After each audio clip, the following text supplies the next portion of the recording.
it's not only, the usual suspects like Turkey, China, India, and so on. Singapore has been buying gold. The Polish central bank said they want to double their gold reserves up to 600 tons. So it is really a broad trend that we are seeing when it comes to central bank purchases. It feels like they're getting ready for an end game.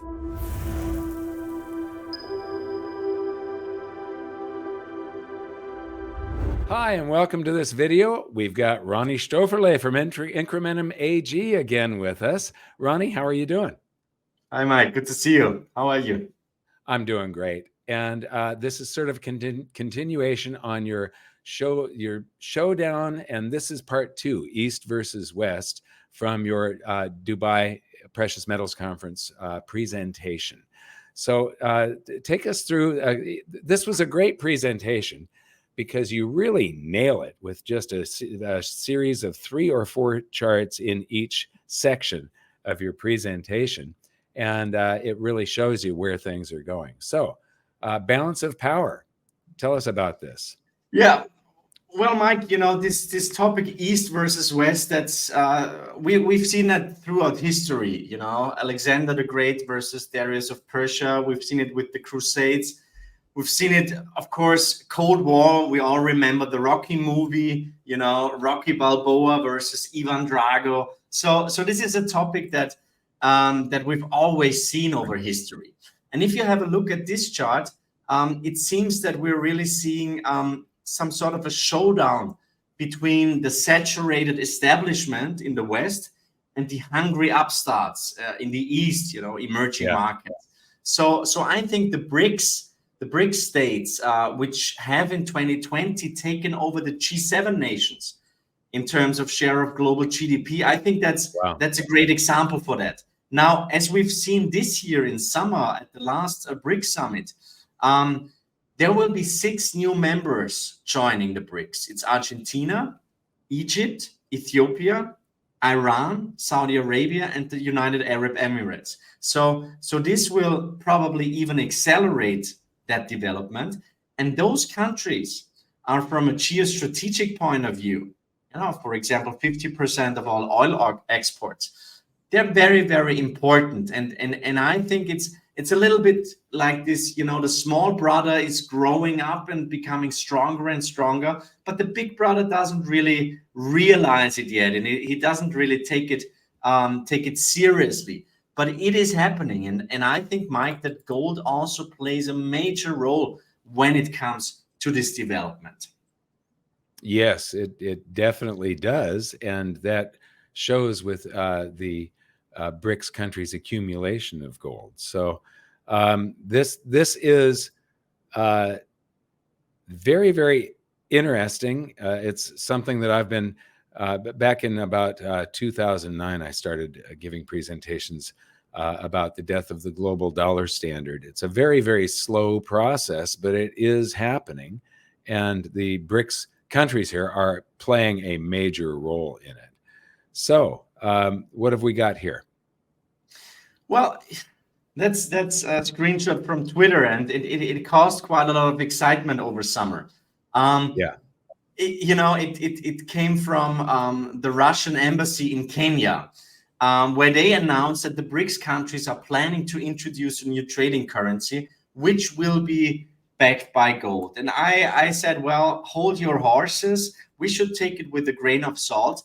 But I think if we really dig into the growing importance of gold for the BRICS, I think it is really evident that gold plays a major role for BRICS. And that's what we can see on the next chart, Mike. If you one of the things it does say here is trading currency. And so the gold may be something for central bank settlement, basically, not a completely backed gold-backed currency. So, okay, central bank gold purchases. Interesting. I mean, that's really we're always quite harsh when it comes to central banks, but then actually when it comes to central bank gold purchases, they're actually on our side. So if you have a look at this chart, we're seeing that emerging markets have increasingly built up gold reserves and also reduced dollar reserves since 2008. But now it seems that this momentum has really accelerated. So last year, 2022, central banks increased their purchases by 152% to more than 1,100 tons. This was an all-time high. And since the beginning of the year, so for the first 9 months, they have already purchased more than 800 tons. So it seems that they're really keeping up with this momentum. Now, the question is, what was actually the trigger?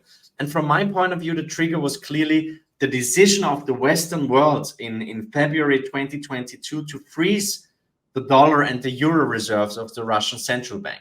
So I think, Mike, this will really go down in monetary history, because we've already seen sanctions against, pariah states like Venezuela, Iran, Afghanistan, but never before we've seen such monetary sanctions against, a state with veto power in the UN Security Council, a major nuclear power, and probably one of the most important importers of raw materials, and especially oil. So I think this is kind of demonstrates to many, many countries all along the world, all over the world, that US dollar reserves can very quickly transform from a highly liquid asset to basically useless pieces of paper. So I think this is basically, so this surge in central banking, it clearly shows the erosion of trust in institutions and the rule of law that we've seen.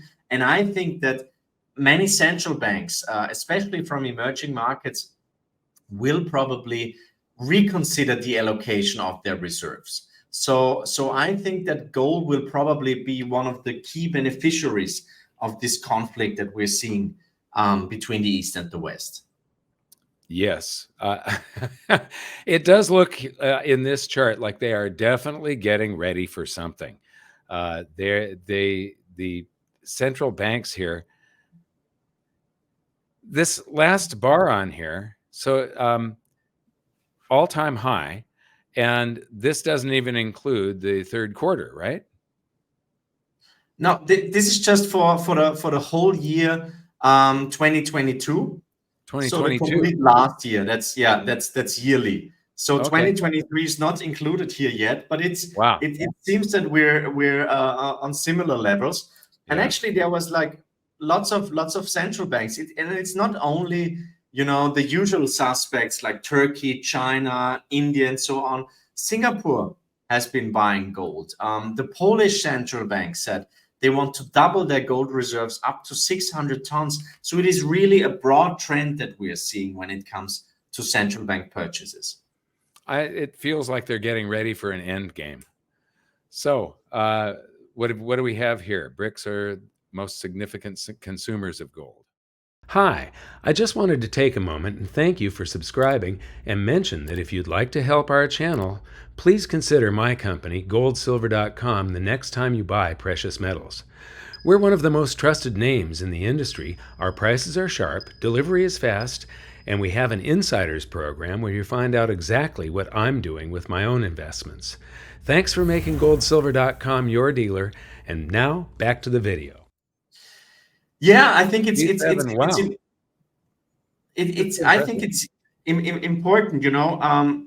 I just came back from Dubai and I did a presentation there and also a seminar for the Dubai Gold Exchange.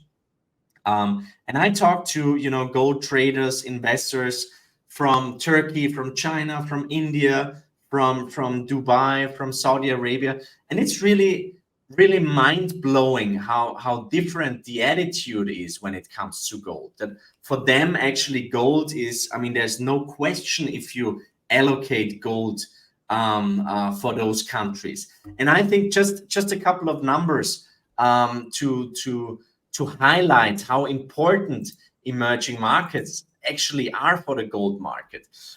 Just China and India, they were responsible for 28% of global gold consumer demand in the year 2000. Now, their share is 50%. India has imported 17,000 tons of gold over the last 2 decades. At the moment, just private hands in India are estimated to hold 29,000 tons of gold, which is more than the combined gold holdings of the top 27 central banks in the world. China, also really important. They imported 18,000 tons of gold. And let's not forget, they're by far the largest gold producer. Now, many people say, well, of course, you know, the People's Bank of China still has a very, very low gold holding, slightly more than 2,000 tons. But recently there was a Chinese official and he was asked how much gold actually China has. And he said, and I thought that was really, really important. He said, China owns gold through its people. I thought this was a very, very interesting comment. So I think what's really important, Mike, is we should be much more open, and we should actually you know, talk about this enormous amount of gold demand and the gold affinity from emerging markets much more, because actually they are becoming more and more important for the price of gold. Yeah.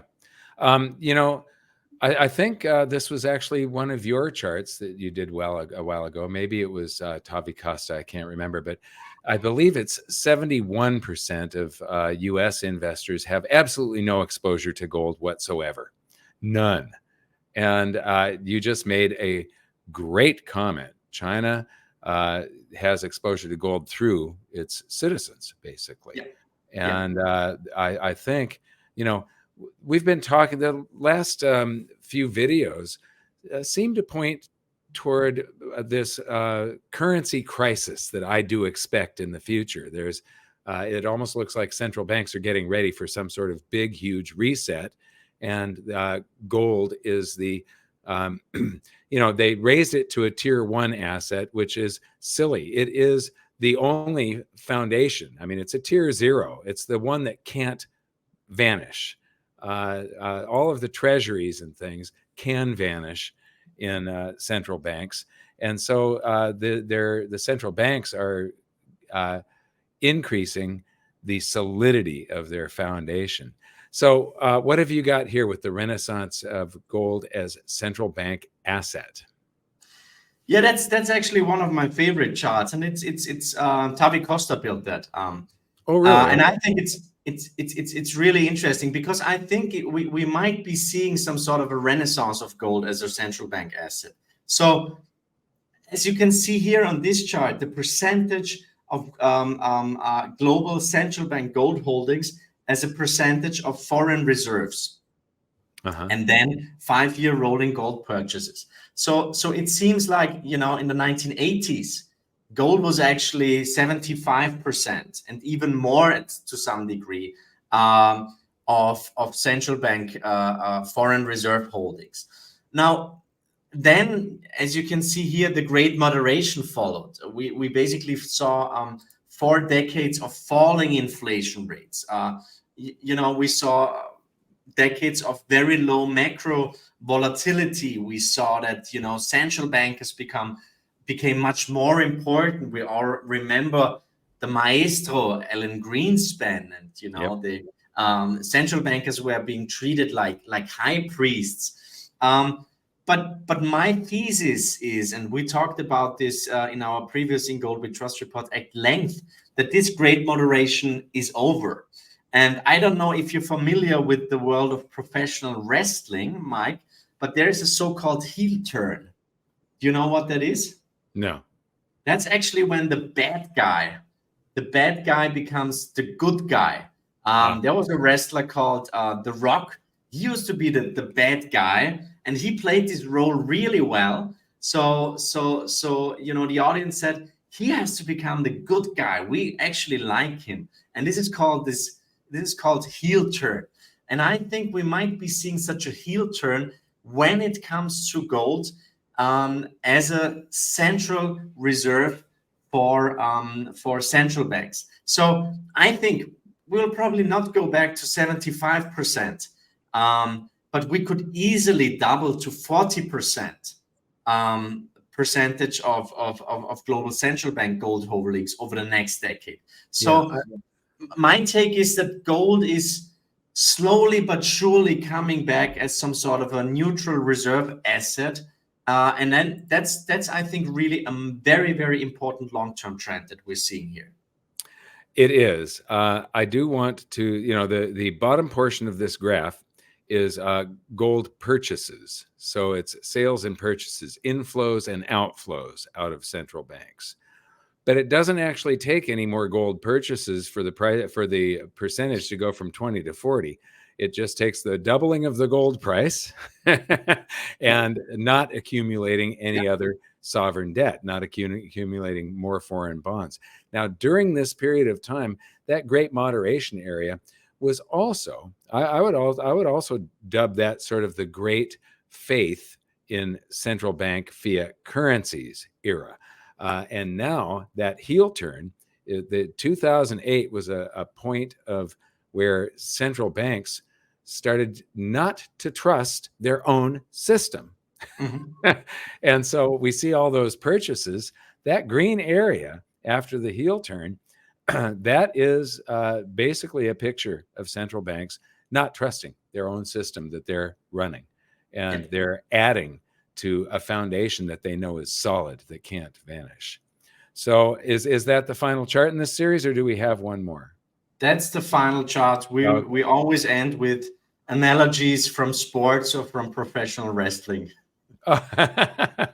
Okay, excellent. Well, I want to thank you so much for sharing all of this with us. It was very enlightening. And there is a third part that we will probably do in an upcoming video. So I want to thank everybody for watching, and I want to thank you for presenting all of this, Ronnie. Thank you, Mike. Always a pleasure. Hi, I just wanted to tell you about GoldSilver's 111-ounce silver giveaway, where you can win 1-1-1. One 1-ounce silver bar, one 10-ounce silver bar, and one 100-ounce silver bar. So enter today and win.